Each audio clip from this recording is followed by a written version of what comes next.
교회 소식을 말씀드리겠습니다. 예배 자리에 이렇게 오신 여러분들을 주의 이름으로 축복하고 환영합니다. 올해 교회표 힘써 하나님을 알자, 이렇게 하나님을 알아가는 기쁨을 끝까지 추구하고 누릴 수 있기를 바랍니다. 오후에 인물별 성경 공부가 있습니다. 그리고 전도와 수요 예배는 추석 명절 관계로 쉽니다. 가을 대신방을 10월 중에 실행하려고 합니다. 기도 제목들을 적어서 제출해 주시고 신방 날짜를 교육자와 의논해 주시기를 바랍니다. 장소는 꼭 댁이 아니더라도 됩니다. 편안한 곳을 택하시면 거기에 가서 함께 예배하고 또 이렇게 함께 기도하도록 하겠습니다. 전교인 수련회 10월 10일, 11일 성무도 자연휴양림 숲속의 집에서 있습니다. 교회에서는 1시에 출발하려고 합니다. 그래서 점심 식사하시고 1시에 1차로 이제 출발하는 팀들은 모일 수 있기를 바랍니다. 그리고 후발 때는 언제든 오실 수 있는 시간 안에 오시면 되겠습니다. 이혜영 권사님 지난주 전도 현장에서 만나 뵀는데 허리가 많이 회복되었습니다. 이제 잘 회복되어서 교회 함께 출석하며 예배할 수 있도록 계속해서 기도해 주시기 바랍니다. 후원하는 선교사님 김경민, 목향이 선교사님 위해서 기도해 주시기 바랍니다. 이상입니다. 예수께서 베드로의 집에 들어가사 그의 장모가 열병으로 앓아누운 것을 보시고 그의 손을 만지시니 열병이 떠나가고 여인이 일어나서 예수께 수종들더라. 저물매 사람들이 귀신 들린 자를 많이 데리고 예수께 오거늘 예수께서 말씀으로 귀신들을 쫓아내시고 병든 자들을 다 고치시니 이는 선지자 이사야를 통하여 하신 말씀에 우리의 연약한 것을 친히 담당하시고 병을 짊어지셨도다 함을 이루려 하심이더라. 아멘. 7년 전에 전주에서 진안으로 교회를 이전한 동기 목사님이 있습니다. 이 전주와 진안은 한 40분에서 1시간 정도 거리가 떨어져 있는데 전주가 도시이고 진안은 좀 시골입니다. 그러니까 이제 그 소식을 들은 분들은 아니 도시에 사람들이 많이 모이는데 왜 교회를 진안으로 옮겨갔을까 되게 궁금해 했습니다. 지난해 마침 기회가 돼서 그 교회를 방문했는데 동네 창고를 리모델링해서 카페와 교회로 사용하고 있었습니다.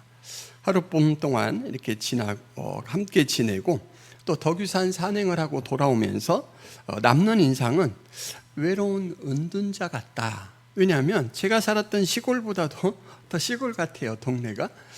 그리고 또 이제 카페로도 사용한다고 했잖아요. 그래서 동네 어르신들이 커피를 마시러 이렇게 찾아오신대요. 그래서 인심 좋은 카페지기 같다. 그리고 또 철학을 전공했기 때문에 자연 친화적인 사색가 같다. 이런 생각도 들었습니다. 지난 월요일에 두 번째 방문을 하게 되었는데 새벽 3시까지 이야기를 나눴고 오전에는 동네 산책을 하고 그리고 오후에는 그 목사님이 소속되어 있는 전북노회 목사님들과 함께 친목 운동을 하였습니다. 성격이 다른 3가지 일을 경험하고 돌아왔는데 제가 받은 이 3가지 일을 통해서 이 진안에 사시는 동기 목사님에 대한 인상은 이렇습니다. 함께 이제 동네 산책을 할 때 이렇게 일을 하고 계신 동네 어르신들이나 이동 중인 어르신들과 인사를 나누고 짧은 대화를 나누는 그 모습 속에서 저는 그들의 삶에 함께 녹아든 전도자의 모습을 보았습니다. 예수 믿으세요? 예수 믿으면 천국 갑니다. 이런 전도는 하지 않고 그냥 어르신을 존중하고 또 어르신의 눈빛을 보고 이제 응대하는 말을 들으니까 그분도 이 목사님을 상당히 존중합니다. 이 존중과 존중 관계 속에서 은은하게 하나님 나라와 하나님 사랑을 투영하는 존재로 살고 계셨습니다. 빛과 진리로 인도하는 점진적인 영향력을 이제 그 산책을 통해서 느꼈습니다. 그리고 전북노회 목사님들과 점심 식사를 함께 나누고 이제 함께 족구 친목 모임을 가졌는데 또 그들과 어울리는 목사님의 모습 속에서는 겸손한 부모 같은 느낌을 받았습니다. 여러분, 다리가 또 팔이 아프거나 그렇게 할 때 이 팔다리가 놀면 고통이 심하니까 움직이지 못하도록 묶어 놓는 것을 부목이라고 합니다. 그런데 이 목사님의 겸손하고 따뜻한 말과 태도로 그 모인 한 사람 한 사람의 마음을 헤아리고 어루만지는 모습이 그런 꼭 부목과 같은 모습이었습니다. 한 주간 생활 속에서 있었던 이야기를 들으면서 자신이 할 수 있는 따뜻한 말씀으로 격려도 하고 위로도 하시고 또 필요하면 겸손하게 충고도 하시고 하는 모습이 참 아름다웠습니다. 그래서 늘 드러내지는 않지만 참 보탬이 되고 도움이 되는 부목 같다라는 생각을 했습니다.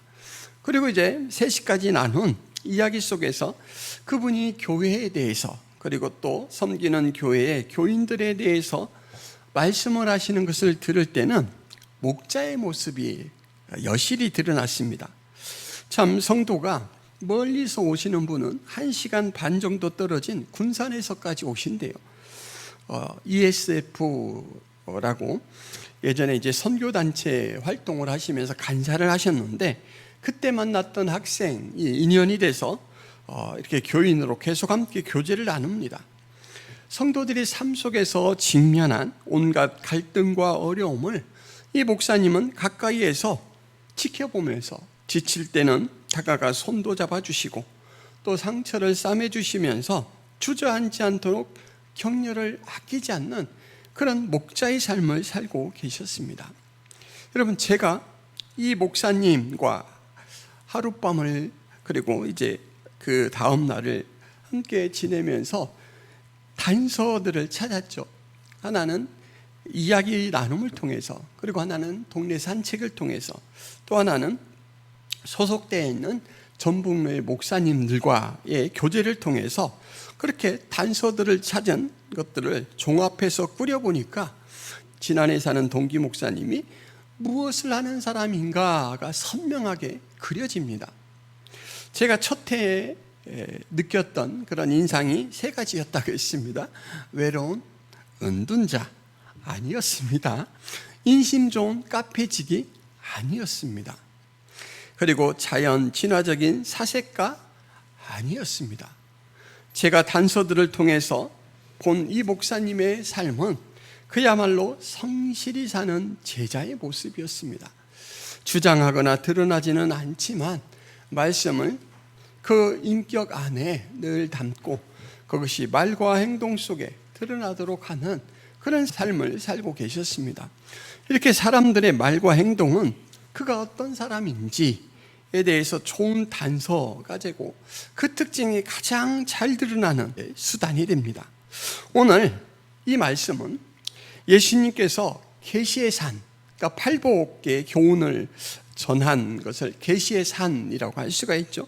그 계시의 산에서 내려와서 이제 귀신과 질병의 세력들이 지배하는 골짜기 같은 그런 사람들의 실질적인 현실의 삶으로 들어오셨습니다.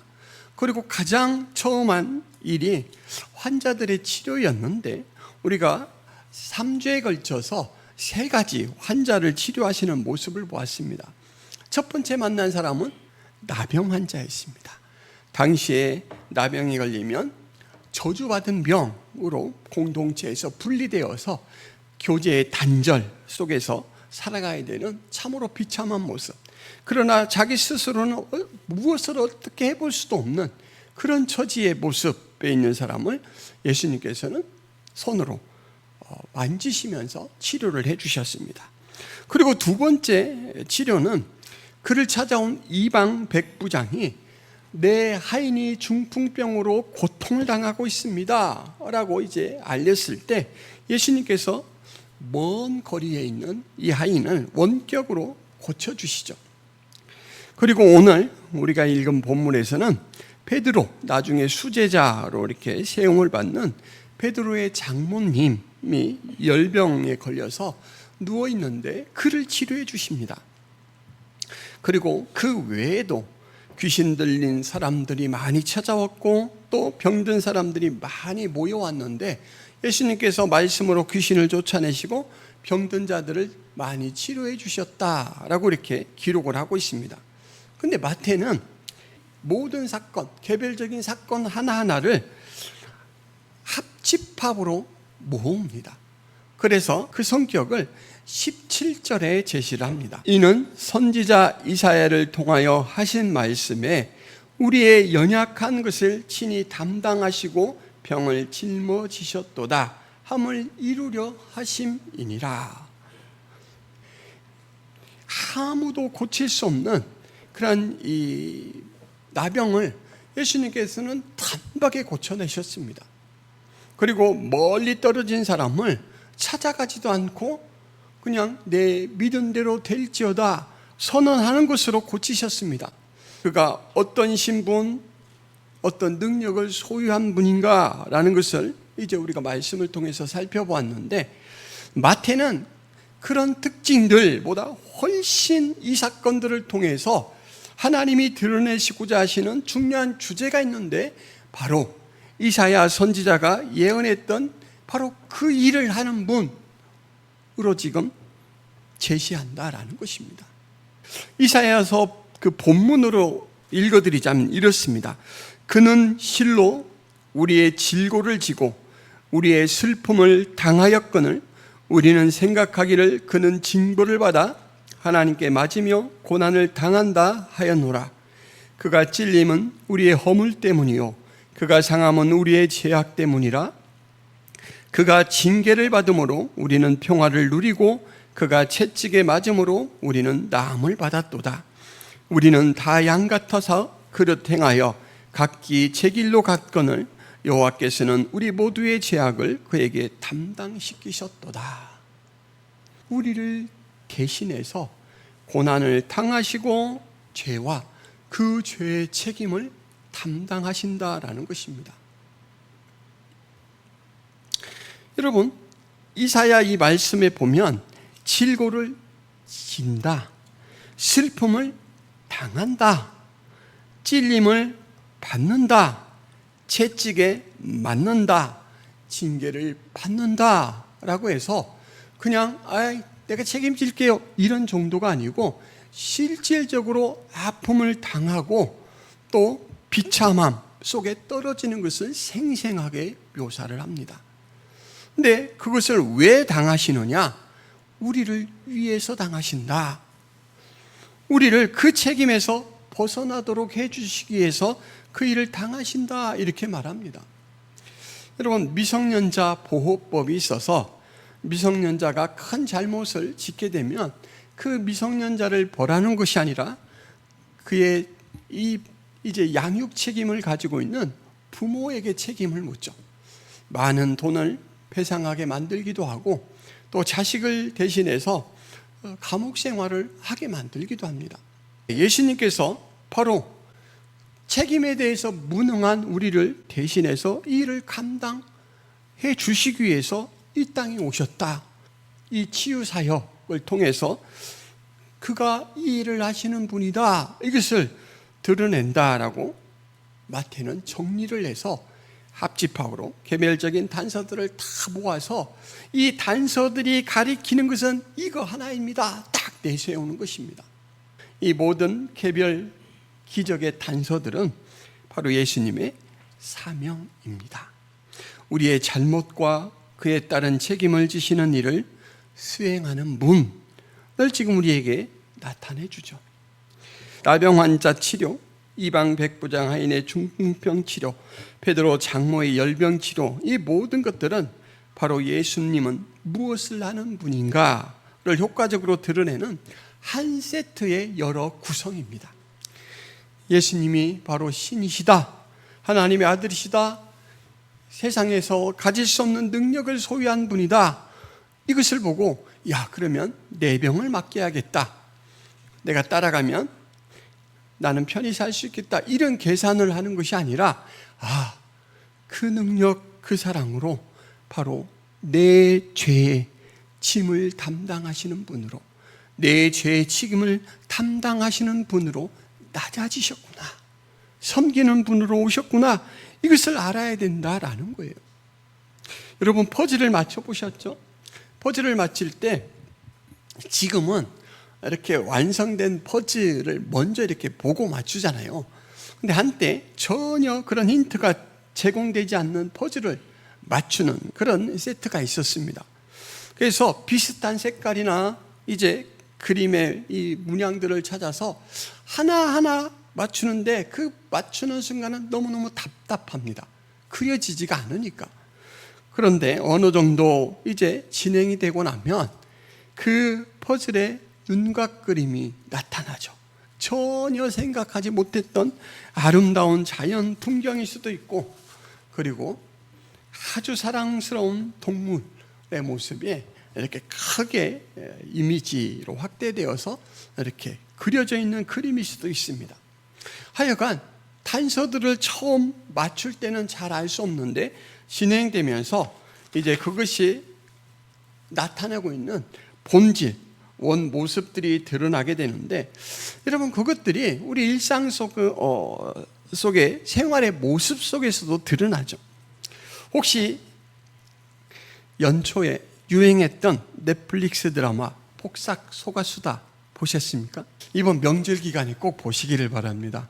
성경 다음으로 은혜를 받을 수가 있습니다. 한 가정사의 이야기인데 그 속에서 우리가 나의 이야기, 나의 그 누구, 예를 들면 엄마 또 아버지로 소속되어 있을 때 그분이 했던 말과 그분이 했던 행동들을 통해서는 잘 이해할 수 없었던 그 부분, 얼마나 큰 사랑과 희생이 녹아있는가, 이것이 이 드라마를 통해서 볼 때는 너무나 생생하게 쉽게 와닿습니다. 그래서 이 드라마를 보시면서 울지 않는 사람이 한 사람도 없습니다. 자식을 3명을 두는데 각각 너무 귀해서 금은동이라는 그러한 이제 이 매달 가치의 이름을 따서 짓습니다. 금명이, 은명이, 동명이. 근데 동명이는 사고로 일찍 세상을 떠나고 이제 금명이와 은명이를 키워요. 근데 이 은명이는 항상 너무너무 공부도 잘하고 이 모범적이고 그냥 말하는 것 없이 자기의 몫을 너무나 똑부러지게 해내서 항상 부모로부터 최고의 신임을 받고 사랑을 받는 이 누나 금명이에 치여서 항상 자기는 나는 차별받는다 라는 피해의식을 가지고 삽니다. 누나에게는 무한 신뢰를 보이는데 또 무한 지원을 아끼지 않습니다. 일본으로 유학을 가는 딸을 지원하기 위해서 집까지 팔아 없애는 그 부모의 사랑을 보여요. 그런데 은명이는 이 부모님이 자기를 위해서는 그런 사랑을 보이지 않는다, 베풀지 않는다, 이렇게 생각합니다. 그렇게 생각하는 이제 중요한 계기가 있었는데, 엄마가 돈가스를 맛있게 만들어서 모양이 좋고 예쁘게 이렇게 나온 것들은 아빠의 도시락에 싸주고 누나의 도시락에 싸줘요. 그리고 자기는 꼬투리만 줘요. 아니 왜 나는 맨날 꼬투리만 주는 거야? 그랬더니 누나는 시험 보느라고 힘들고 아빠는 일하느라고 너무너무 힘들잖아, 이렇게 이야기를 해요. 엄마는 그 꼬투리마저 드시지 않으니까 은명이가 그 이상 저항을 할 수가 없습니다. 그러나 마음 한켠에는 항상 자기는 3번째라는 그런 생각을 가지고 있죠. 그래서 이 인정받고 싶은 욕구가 너무너무 강한 은명이는 누나를 그러면 무엇으로 이길 수 있을까 생각하다가, 그래, 돈을 벌어서 효도를 하자. 그래서 돈에 대한 갈망이 강해졌습니다. 쉽게 빠르게 돈을 벌려고 친구와 이제 동업으로 전당포를 열었는데 이 전당포가 망하기만 한 게 아니라 동업하던 친구가 7천만 원짜리 이 맡은 물건을 가지고 잠적해버리는 바람에 이 은명이가 법적 책임을 지게 되었습니다. 그래서 한동안 감옥 생활도 하게 됩니다. 아빠는 은명이를 구하기 위해서 평생 애지중지, 이름도 금은동호예요. 자기의 자식들을 살려내는 그러한 귀한 배라서 그 이름들을 거기에 새겼는데 이 애지중지 해왔던 이 배를 팔아버립니다. 20년의 세월을 바라버려요. 그리고 어머니는 시장에 나가서 오징어의 배를 따며 이제 그 생활에 필요한 생활비를 마련합니다. 은명이가 참 내가 돈으로 효도를 하면서 인정받고 싶었는데 오히려 훨씬 더 큰 손해를 내게 해서 고구마를 먹은 것처럼 속이 답답합니다. 그런데 이 은명이가 이제 기운을 차려서 재기를 하려고 찹쌀떡 장사를 시작합니다. 그리고 집에는 차마 이야기를 못하고 누가 뭐 한 데서 가봐야 돼요, 어떤 모임이 있어요 라고 핑계를 대면서 그렇게 가요. 어느 날 이 며느리가 아버지에게 남편이 찹쌀떡 장사를 하고 있다라는 것을 은근슬쩍 알려줘요. 그랬더니 이 아버지가 다른 말 하지 않고 이렇게 이야기해요. 그도 가장이 되었으니까 무엇이든지 해봐야지, 그냥 아무 말 말고 잘한다 잘한다 해주라, 이렇게 이야기를 하고 나가는 아들에게 안다라는 표를 내지 않고 어느 날에는 우유를 내밀고 어느 날에는 구운 밤을 내밉니다. 아빠 나 우유 좋아하지도 않는데요? 그냥 가서 먹어. 이제 들고 나가요. 현관 앞에 나가면서 왜 이러지? 갸우뚱갸우뚱해요. 그리고 찹쌀떡 장사를 하는데 사람들이 이 찹쌀떡을 사 먹으면서 하나같이 아버지께 차례라 이런 이야기를 하는 거예요. 그러니까 이 둔한 은명이가 금방 눈치를 챕니다. 아빠가 사람들에게 우리 장인과 합심해서 돈을 다 주고 찹쌀떡을 사 먹도록 그렇게 했구나. 여러분, 은명이는 지금 아빠에게 우유도 받고 군밤도 받고 그리고 찹쌀떡을 팔러 나간 현장에서는 구매자를 만납니다. 근데 그냥 볼 때는 그냥 우유예요. 몇천 원 하는 우유, 그리고 막 갓 구워낸 그냥 뜨거운 기운이 느껴지는 군밤이에요. 그리고 찹쌀떡을 팔 때는 그냥 예전부터 알고 지냈던 아주매, 아저씨들이에요. 삼촌들이에요. 근데 이 단서들을 다 모아봤더니 이것은 물질적인, 손에 만져지고 눈으로 보이는 그런 물질적인 요소들인데 그것들을 다 모아봤더니 여러분 뭐가 됩니까? 한정없는 아버지의 사랑이 됩니다.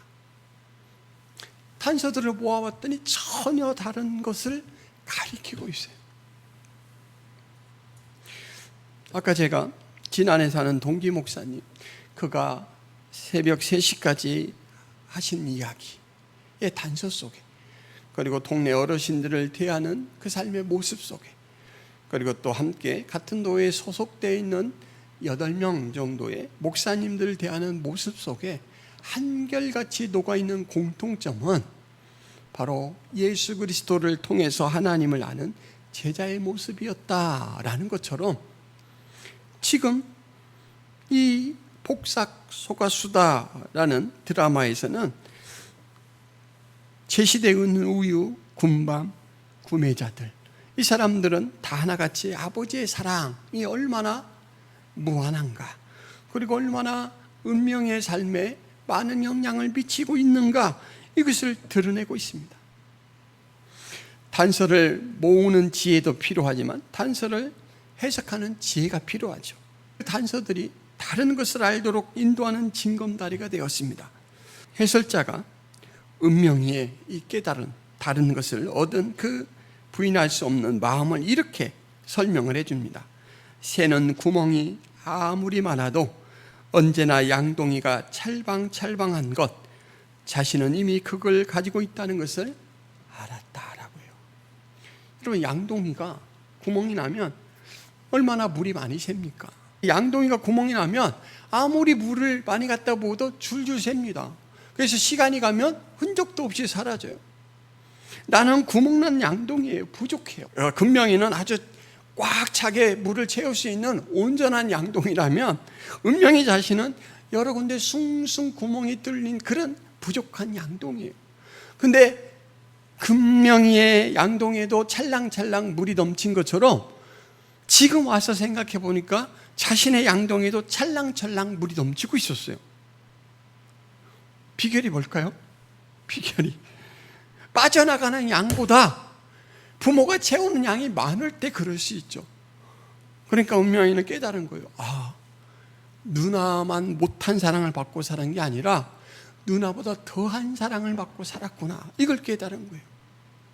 오늘 마태는 바로 이 여러 가지 단서들, 크게는 세 가지 이 치료 사건들, 이 단서들을 통해서 예수님이 무엇을 하는 분인가 라는 것을 알도록 우리를 인도하고 있는데, 그 일을 하시는 예수님은 또 다른 것을 알도록 그렇게 의도하고 계십니다. 예수께서 이르시되 빌립아, 내가 이렇게 오래 너희와 함께 있으되 내가 나를 알지 못하느냐? 나를 본 자는 아버지를 보았거늘 어찌하여 아버지를 보이나 하느냐?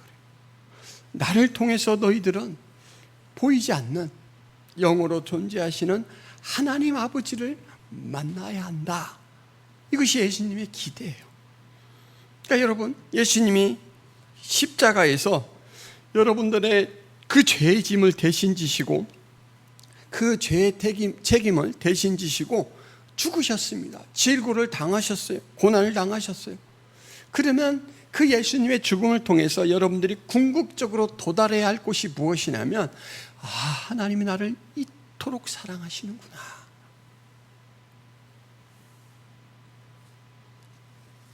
에베소서 1장 말씀에 이렇게 진술되어 있습니다. 찬송하리로다.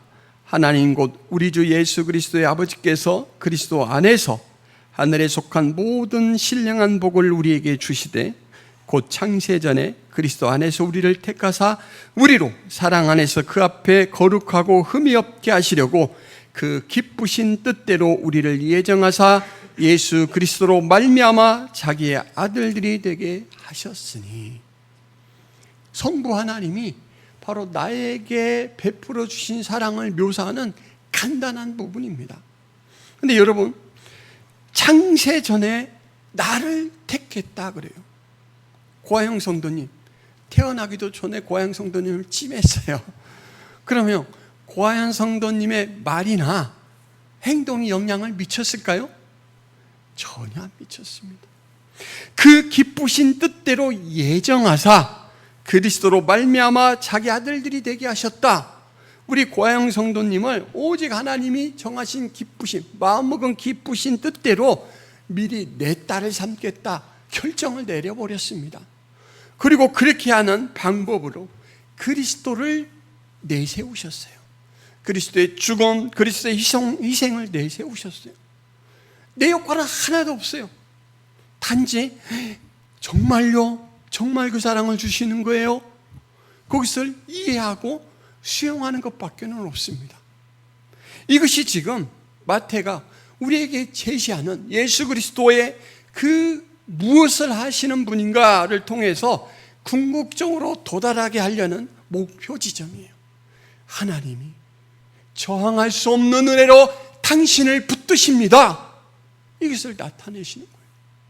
여러분, 그래서 여기를 딱 터치한 사람은 달라집니다. 경험은 무엇보다도 사람을 달라지게 하는 강력한 힘이 있습니다. 아는 힘은 그 무엇보다도 강해요. 이 거부할 수 없는 이 은혜를 맛본 사람은 여유가 생겨요. 전주 그 문화적인 혜택이 많은 곳에서 오직 좋은 곳이라는 좋은 공기, 좋은 물밖에 없는 진안이라는 꼴짜기로 들어간 이 목사님, 우리가 세상적인 기준으로 보자면 아이고 참 어려워지셨네 이렇게 생각할 수 있어요. 근데 그분의 기쁨, 만족, 하는 사역의 성격은 조금도 달라지지 않았습니다. 사역의 대상만 바뀌었어요. 시골 어르신 6명의 이 시골 어르신들이 교회에 출석하고 계셔요. 자신의 제자였던 이제 사람들과 합치면 주일에 예배드리는 분들이 한 25명 정도 된대요. 예수님께서 제자들을 12제자들을 힘써서 양육하셨듯이 이 목사님은 그 25명 정도의 영혼을 붙들고 씨름하고 계십니다. 자신이 갈 수 있는 최근접 거리까지 도달하셔서 하나님이 당신을 사랑하고 계셔요. 하나님이 도우실 거예요. 하나님이 저항할 수 없는 은혜로 당신의 삶을 인도하셔요. 힘내세요. 힘내세요. 하면서 하나님의 사랑을 전하는 그 역할을 하시면서 묵묵히 길을 걸어가십니다. 마찬가지로 여러분들이 예수님을 통해서 이 하나님의 사랑을 알게 되면 여러분들의 삶이 달라집니다. 유튜브에 종종 상처받거나 곤란한 덫에 걸려있는 야생동물을 이렇게 힘써서 치료해주고 이제 다 나을 때까지 이렇게 먹이도 제공하고 한 그 사람을 잊지 못해서 다시 찾아오고 그렇게 점점 가까워지다가 정말 애완동물만큼 친숙하게 그런 관계를 맺고 사는 모습들을 보게 됩니다. 여러분, 야생동물, 그 야생성이 강한 동물조차도 만남을 통해서 신뢰가 형성되면 유대관계로 발전해요. 근데 하나님의 사랑을 알게 되면 얼마나 더 우리의 형질이 변할까요? 옛사람의 성품은 빠이빠이 멀리 떠나보내고 나는 이제 하나님의 사랑, 하나님을 아는 지혜로 살 거야, 이렇게 달라지는 것이죠. 이후로는 누구든지 나를 괴롭게 하지 말라. 내가 내 몸에 예수의 흔적을 지니고 있노라. 여러분, 예수의 흔적, 경험이 흔적을 만들잖아요. 나에게는 예수께 사랑받는 흔적이 있다. 여러분, 아멘이십니까? 이것을 아멘으로 고백하시는 사람은 천하를 얻은 것보다 값진 보화를 손에 쥔 거예요.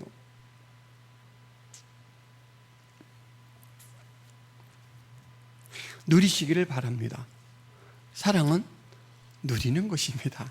아는 것으로 끝나지 않아요. 예수 그리스도를 통해서 그 사랑을 베푸신 하나님의 사랑, 하나님의 그 은혜는 여전히 진행 중입니다. 여전히 진행 중이에요. 천사들에게 지금도 이렇게 말하고 있다라고 생각이 돼요. 야, 한신에 대한 은혜를 진행시켜. 여러분, 집사님에게 대한 그 은혜를 하나님 항상 진행시켜, 이렇게 말씀하고 계셔요. 그래서 그 사랑, 나에게 주시는 그 몫의 사랑이 있다라는 것을 이제 경험한 사람은 누릴 수 있어야 돼요. 세상에서 조여오는 그 힘듦 때문에 때로는 답답하고 목이 막힐지라도 하나님의 사랑이 나를 떠받치고 있지, 나를 붙들고 있지, 이것을 확인하고 힘을 내시기를 바랍니다. 그리고 그 경험이 있는 사람은 달라진 모습 중에 하나가 뭐냐면 이정표가 되는 것입니다. 여러분, 계속해서 그 지난해 동기 목사님 말씀을 통해서 보자면 그는 이제 시골에 가서 하나님의 나라가 있습니다, 하나님이 여러분을 사랑하고 여러분을 찾아오십니다 라는 것을 나타내는 이정표의 삶을 살고 계십니다. 또 전복로의 목사님들에 대해서는 하나님께서 여러분들의 사역을 주목하고 계십니다, 관심 가지고 계십니다, 기뻐하십니다, 이것을 나타내 주죠. 여러분, 좋은 이정표는 꼭 필요한 곳에 꼭 필요한 만큼의 역할을 하고 서 있습니다. 야간 운전을 해보면 정말 위험한 순간에 이 빛에 반응한 표지판이 탁 나타나는데, 아이고, 저 표지판이 없었으면 어쩔 뻔했을까? 라고 갑자기 이렇게 등줄기가 시원해지는 그런 때가 있는데, 여러분, 이 가장 역할을 잘하는 표지판은 자신을 막 드러내지도 않아요. 너무 드러내면 운전에 방해가 되잖아요. 그냥 그 이정표를 그곳에 세운 그 사람의 뜻대로 필요한 만큼 그 역할을 하면서 길을 안내해 줍니다. 우리는 전국의 이정표로 이 역사 속에 세움을 받았습니다. 말씀을 정리하겠습니다. 오늘 마태는 예수님이 행하신 이 치유 기적 사건, 이것이 단서다라는 것을 이제 드러내면서 그 단서를 하나의 합집합으로 모아서 그것들이 나타내주는 예수님의 속성, 바로 그가 이런 일을 하신다 라고 해서 우리 대신 책임을 지어주시고 우리 대신 죽으시는 그 예수님을 나타내 주었습니다. 그리고 예수님은 자신의 삶을 통해서 온전히 우리가 하나님을 알기를 원하셨습니다. 나를 본 자는 아버지를 보았거늘 어찌하여 아버지를 보이라 하느냐, 이렇게 말하고 있습니다. 그러니까 우리의 삶 속에서 만나는 성경의 사건, 말씀들을 통해서 우리는 하나님을 계속해서 접촉하고 만나게 되는데, 그 경험이 쌓이면서 우리의 삶은 점점 달라집니다. 안으로는 이제는 나는 참 부족해, 부족한 사랑을 받아, 나는 차별받아, 이런 의식은 사라지고 너무너무 거부할 수 없는 은혜가 나를 붙들고 있구나 라는 것을 깨닫게 되고, 밖으로는 그 사랑이 흘러나온 그 모습 그대로 이정표가 된다라는 것입니다. 여러분들이 바로 그러한 은혜를 누리고 저항할 수 없는 그 은혜 속에 살아가고 있는 존재다라는 것을 오늘 말씀을 통해서 확인했습니다. 그 풍족함을 누리고 또 그 이정표의 역할을 다하며 하나님의 영광을 나타내는 삶을 살 수 있기를 바랍니다. 기도하겠습니다. 하나님 아버지, 개별 치유 사건을 통하여 마태는 예수님이 어떤 일을 하시는 분인가, 그의 사명을 밝히 드러내 주셨습니다. 어찌할 수 없는 우리의 죄, 우리의 죄책을 담당하신 분으로서 이 땅에 오셨고, 그 사랑을 통해서 궁극적으로 우리를 창세전에 택하시고 오직 그의 기쁘신 뜻대로 예수 그리스도 안에서 자녀를 삼아주신 하나님의 사랑을 경험하게 하셨습니다. 하나님, 그 경험을 통하여 하나님을 더 깊이 더 많이 알아가기를 예수님은 기대하고 소원하고 계신다는 것을 저희들이 보았습니다. 하나님, 그 사랑의 경험, 그 흔적을 간직한 자로서 날마다 변해가는 삶을 살아갈 수 있도록 도와주옵소서. 세상에 대하여 담대한 신앙의 삶을 살게 하여 주옵시고, 하나님, 어두운 세상에는 빛으로, 또 험난한 길에 참된 그 생명의 길을 안내하는 이정표로서의 역할을 감당하는 저희들이 되게 하여 주옵소서. 한평생 이 삶으로, 이 모습으로 하나님 앞에 영광을 돌리는 저희들 되게 하여 주옵소서. 예수 그리스도의 이름으로 기도드리옵나이다. 아멘. 이제는 예수 그리스도의 은혜와 하나님 아버지의 극진하신 사랑과 성령 하나님의 감화 교통의 역사가 김포성악의 모든 성도들, 또 가정의 머리 위에, 하나님 백성들 머리 위에, 교회 위에 영원토록 함께 있을지어다. 아멘.